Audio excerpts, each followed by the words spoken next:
Okay, hello everybody. This is going to be a quick Ashlands mats. How do you prepare for the Ashlands? Well, number one, I've got my uh, Mage Plus gear. So Mage Plus maybe some extra stuff, just in case for the Ashlands. These are all of the mats that it's going to take for these things to be upgraded to quality 4. And I have them totally tabled out and everything. But certain things aren't going to be here because they're not very good. But otherwise, I have a variety of stuff here, plus some extra non-gear stuff ready for you here.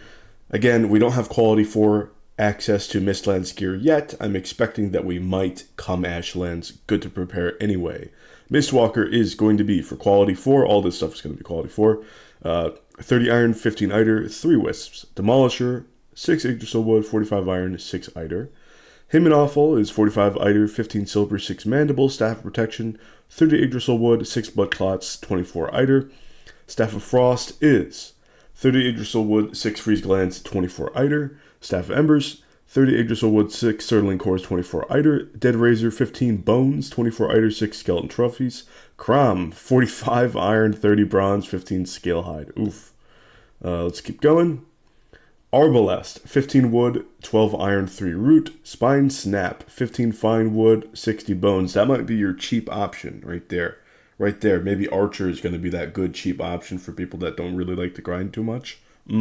Plus the spirit damage might be really good. Feather Cape, 6 feathers, 15 scale hide, 9 eider. Now the eider weave set, the hood is 24 linen, 15 eider. The robe is 30 linen, 15 eider. Trousers, 30 linen, 15 eider. Your total mat numbers overall, here's the table. We have 216 eider. Oof, I know. 132 iron. That is brutal. Yes. Crom's pulling a lot of that. Demolishers, some of that. Mistwalker, some of that. Still rough. 15 silver, that's just for the him and awful. 30 bronze, just for the Crom. 84 linen, most of that's coming, well, I think all of that, yeah, all of it's coming from your Eider Weave set. And again, totally farmable, so it should be fine.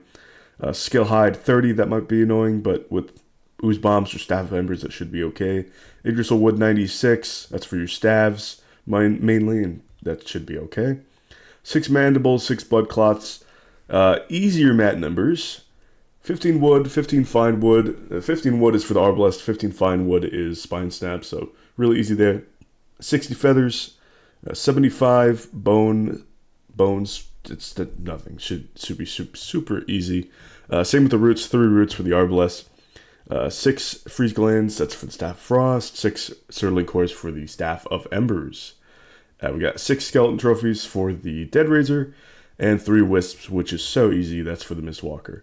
Okay, now extra advice: do not forget to bring this into the Ashlands, at least to test it out. Silver Sword might be still good. Frostner might be pretty good again. Huntsman Bow. The aggro radius is 4 meters compared to every other bow is 8 meters. That could be really good because normally right now, a lot of the magic stuff, including Staff of Embers, have 0 aggro radius. And that might be really, really spicy in the Mistlands as we know it right now.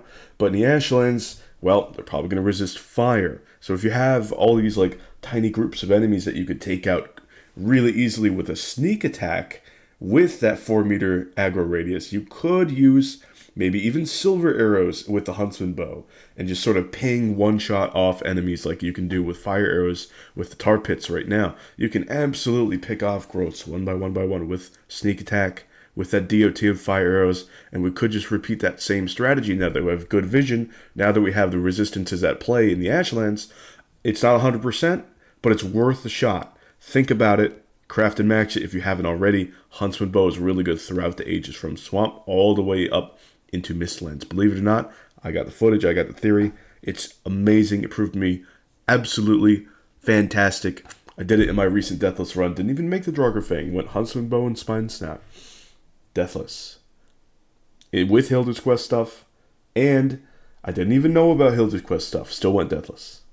Just good strategies, man. Good strategies. Now, non-gear mats, Flametal, with an asterisk over it. Flametal, man.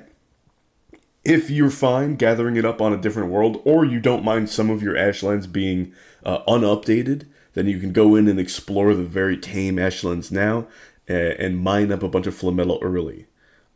You can smelt it in a blast furnace, and then you have a bunch of mats already gathered. So if you just want a smooth Valheim experience and don't want to grind too much, that might be something to do off-world. I don't know. I'm not going to do that personally. I have done it, but I don't think we're going to actually use those mats because I'm probably going to go in with a fresh world with friends, starting from scratch. Oh, yes.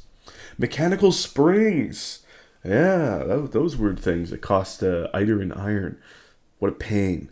But I have a sinking feeling that they might be used for quite a bit of technological things in the Ashlands. It just might. I don't know for certain. Just might. Make a bunch just in case. All kinds of food, but specifically fish and bread.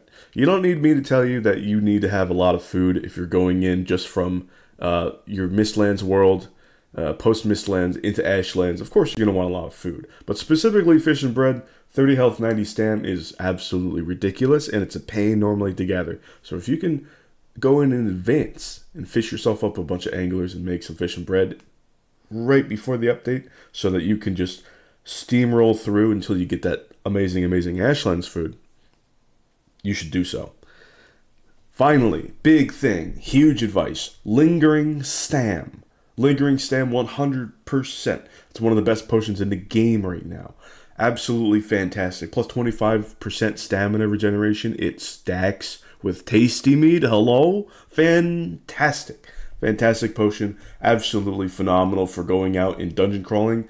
But the cost of it only being 5 minutes, and you still only getting 6 per fermentation, per batch. That turned people off from using it in the Mistlands overworld, and specifically just using it for dungeons and the queen fight. That's totally fair. However, now we can just grind out and ferment out a ton of lingering stam, which is going to be wonderful for just popping it nonstop in the Ashlands overworld. We're going to want it. It's going to be really good for preventing you from getting into these really tricky situations. It's going to be really good in helping you dominate enemies once you know what's going on with some of the strategies. Lingering stam is phenomenal, and it's phenomenal on every single build that you could want. Make some lingering stam, and by some, I mean a shit ton. Thank you so much for watching. If you guys have any other suggestions on what you should really stockpile in the Ashlands, or for the Ashlands, let me know. Personally, something that I have to mention as well, black marble. Black marble is immune to fire damage. Something to keep in mind. Alright, thank you for watching, and I'll see you guys some other time. Bye!